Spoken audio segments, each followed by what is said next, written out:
कांग्रेस के राष्ट्रीय नेता और कर्नाटक सरकार में कैबिनेट मंत्री दर्जा प्राप्त सलीम अहमद शनिवार को अजमेर पहुंचे। सर्किट हाउस में पहुंचने पर पूर्व मंत्री रघु शर्मा और पीसीसी सदस्य महेंद्र सिंह रलावता सहित कांग्रेसियों द्वारा माला व साफा पहनकर स्वागत किया।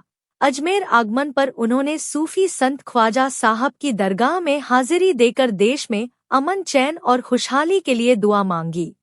इस अवसर पर उन्होंने मीडिया से बातचीत में कहा कि कांग्रेस एक विचारधारा है जिसे इस देश के लोगों के दिलों से मिटाना भाजपा के लिए चुनौती है। अरे अजमेर का एक प्राइवेट विजिट था और साथ में रघु शर्मा जी, हरिद्वार जी साथ में आए हुए हैं। काफ़ी टाइम हुआ था मुझे यहाँ आना, तो ज़ियारत करने के लिए और पार्टी के लोगों को मिलने के लिए आया। और ऐसा भी जो है it was a personal visit. बताइए, आगामी जो अपने चुनाव आने वाले हैं यूपी और उसको लेकर क्या होगा? अभी उसके लिए पार्टी में काम चल रहा है। हालांकि ये मैं कर्नाटका से बिलोंग करता हूँ, तो कर्नाटका में हमारी कांग्रेस की हुकूमत है, 3 साल हुई है और सिद्धरामैया चीफ मिनिस्टर है। अब बदलाव हो गया, अब डीके शिवकुमार चीफ मिनिस्टर कर्नाटका में है। तो हमारी सरकार अच्छी काम कर रही है। और हाँ, यूपी और अलग जहाँ चुनाव आने वाले हैं, पार्टी सीरियसली संगठन को मजबूत करने का काम, खासतौर से संगठन सृजन के माध्यम से पूरे देश भर में नया विचार रखने वाले नौजवानों को जिला कांग्रेस के अध्यक्ष बनाने का जो प्रस्ताव पास हुआ था और नए लोगों को बनाने का जो गुजरात में जो सेशन हुआ था वहाँ तक हुआ है। और लोग हिंदुस्तान में बदलाव चाहते हैं।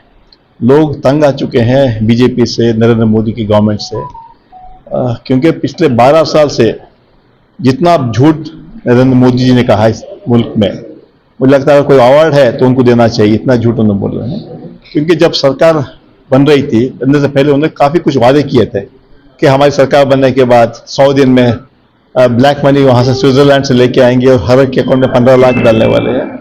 आज 12 साल हो गए, 15 रुपये किसी के अकाउंट आए नहीं। और नौजवानों को 2 करोड़ नौकरी की बात किए थे, 24 करोड़ नौकरी देना चाहिए, 24 लाख भी मुझे नहीं लगता कि नौकरी किसी ने उन्होंने दी है। और रैतों के लिए, किसानों के लिए डबल इनकम करने वाली बात करते थे, कुछ नहीं हुआ। और महंगाई, जब मनमोहन सिंह जी प्राइम मिनिस्टर है, हमारी गवर्नमेंट रही, तो पेट्रोल का दाम था 55 रुपये, आज 100 रुपये में चला गया है। तो क्या इसमें क्या बदलाव आया है? कुछ नहीं है, झूठे वादे, जुमले, यही पिछले 12 साल से कर रहे हैं। पिछले चुनाव में नरेंद्र मोदी ने कहा अब के बाद 400 पार, लेकिन जब चुनाव काउंटिंग हुआ 240 पे रुक गए। तो लोग हिंदुस्तान में बदलाव चाहते हैं और पूरा विश्वास है आने वाले दिन में 2029 में जो लोकसभा के चुनाव में होने वाले हैं, वहाँ इंडिया गठबंधन सरकार में आएगी और राहुल गांधी इस मुल्क के प्राइम मिनिस्टर बनेंगे। और नौजवान चाहते हैं कि राहुल गांधी इस मुल्क के प्राइम मिनिस्टर बने। तो आज बीजेपी के खिलाफ लड़ाई जो लड़ रहे हैं, करगे साहब के साथ राहुल गांधी जी कंधे से कंधा मिला के जो है, आज हिंदुस्तान में जो ताकतें जो समाज को तोड़ना चाहते हैं उन ताकतों के खिलाफ लड़ रहे हैं। आज जो सिर्फ बिजनेसमैन हिंदुस्तान को रूल कर रहे हैं, अदानी अंदानी के मार्गदर्शन पे सरकार चल रही है बीजेपी सरकार, तो ये लोग जो सारा कुछ प्राइवेटाइज करने की कोशिश कर रहे हैं, तो इनके खिलाफ हमारी लड़ाई है। और रिसेंटली जो नीट में क्या हुआ, ये बेशरम सरकार है, बेशरम मंत्री है धर्मेंद्र प्रधान, इसको कोई अकल भी नहीं है, अब तक इस्तीफा वही बोल रहा हूँ ना। इस तरह की जो घटना होती है, उसके बाद मैंने आपसे आने से पहले कहा ये बेशरम सरकार है। इतने लोग छात्रों ने सुसाइड किया, स्टूडेंट्स ने, उसके बावजूद इन पर कोई असर नहीं है। इन लोग, हमारी मांग थी कि धर्मेंद्र प्रधान इमीडिएट इस्तीफा देना चाहिए, लेकिन ना प्राइम मिनिस्टर का कोई स्टेटमेंट आया, ना हेल्थ एजुकेशन स्टेटमेंट आया, ना इस्तीफा आया। इसलिए लड़ाई लड़ रहे हैं। छात्र आंदोलन चल रहे हैं देश भर में।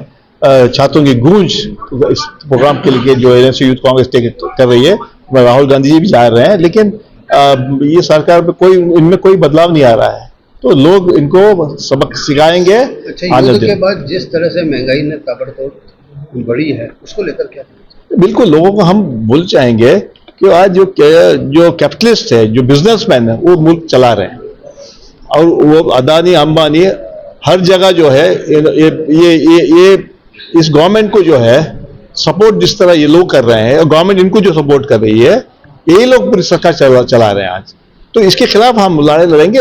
हम तो पॉलिटिकल लोग हैं, पार्टी के लोग हैं, तो बीजेपी की सरकार के खिलाफ ही हम लड़ाई लड़ेंगे, महंगाई के खिलाफ हम लड़ाई लड़ेंगे। तो लोगों को बताएंगे कि हमारी सरकार, जो मनमोहन सिंह की सरकार जो है 10 साल रही है, उस टाइम पे क्या रहा। आज नरेगा, महात्मा गांधी नरेगा उनको नाम बदल के जो है जी राम जी कर दिया। इसका मतलब आप महात्मा गांधी के सिद्धांतों को मान नहीं रहे हैं। तो महात्मा गांधी का नाम बदलने की क्या औचित्यता थी, क्या जरूरत थी महात्मा गांधी के नाम पे। तो इस मुल्क को आजाद करा महात्मा गांधी की लीडरशिप में, लेकिन ये लोग मानने के लिए तैयार नहीं है। ये लोग गोडसे की आइडियोलॉजी मानने के लिए करते हैं।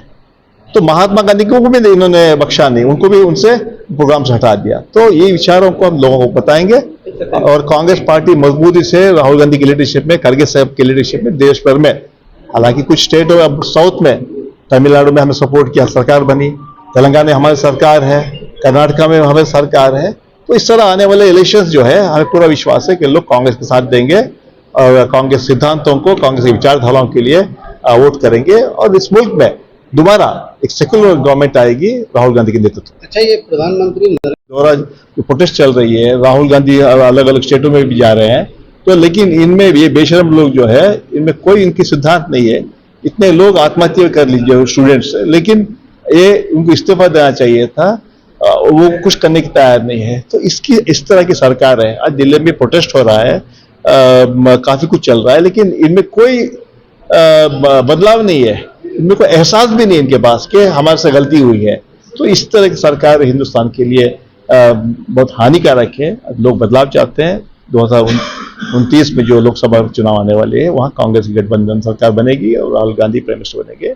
हालांकि कर्नाटका के बारे में हमारे 3 साल हो चुके हैं, 28 में भी हम सरकार बनाएंगे कर्नाटका में, कि लोग जो 5 बाई इलेक्शन हुए थे पिछले 3 साल में, 5 बाई इलेक्शन में कांग्रेस पार्टी को लोगों ने जिताया है। लोग कांग्रेस पार्टी से खुश है। 2029 को लेकर कांग्रेस की क्या तैयारी चल रही है? तैयारी, जो निकम्मी सरकार है, लोगों को हमें बता रहे हैं हम लोग, जो किसान के खिलाफ है, नौजवानों के खिलाफ है, महिलाओं के खिलाफ है, ये सरकार, मोदी की सरकार, झूठी सरकार, 12 साल से लोगों को गुमराह कर रहे हैं। पिछले चुनाव में भी ये चले जाते हैं, अगर नायडू और नीतीश कुमार सपोर्ट नहीं करते, सरकार नहीं बचती इनकी। तो जो बोलते थे सबका साथ सबका विकास, इन्होंने कुछ नहीं किया, सबका विनाश ही किया। आज लोग परिवर्तन चाहते हैं, आज कांग्रेस को चाहते हैं, गठबंधन को चाहते हैं, और हम लोग मुद्दा को लेकर आने वाले 2-2.5 साल जो है लोगों तक जाएंगे, नौजवानों को बोलेंगे, महिलाओं को बोलेंगे कि ये सरकार ने पिछले 12 साल से क्या किया। तो हमें पूरा विश्वास है कि आने वाले दिनों में लोग जो है परिवर्तन चाहेंगे और राहुल गांधी को चाहेंगे। आज दिल्ली में कह रहे हैं कि देश को कांग्रेस मुक्त बनाना, इसको लेकर यही सबसे बड़ी गलती है। कांग्रेस को, कांग्रेस विचारधारा को कोई रोक नहीं सकता है। कांग्रेस सिर्फ एक पार्टी नहीं, एक विचारधारा, एक चिंतन है। आजादी की लड़ाई में कभी भी सोचा नहीं कि हम सत्ता में आएंगे। ये कांग्रेस के सिद्धांतों, हम जीतेंगे हारेंगे अलग बात है, लेकिन हमने कभी अपने सिद्धांतों को कॉम्प्रोमाइज नहीं किया। तो ये इनका ये स्टेटमेंट ही जो है सबसे बड़ी गलती है इनकी। तो सिद्धांतों को कोई निकाल नहीं सकते, विचारधाराओं को कोई बदल नहीं सकते। तो कांग्रेस पार्टी विचारधाराओं की लड़ाई लड़ती है, सिद्धांतों की लड़ाई लड़ती है, लोगों की लड़ती है। It's not only A party, it's a movement. तो मूवमेंट कोई रोक नहीं सकता है। इसीलिए कर्नाटका में कांग्रेस पार्टी को मदद की लोगों ने, तेलंगाना में कांग्रेस के लिए मदद की है, और केरला में परसों जो है 100 से ऐतिहासिक जीत दिलाया है। और आने वाले में और स्टेटों में हम जीतेंगे, हमें पूरा विश्वास है।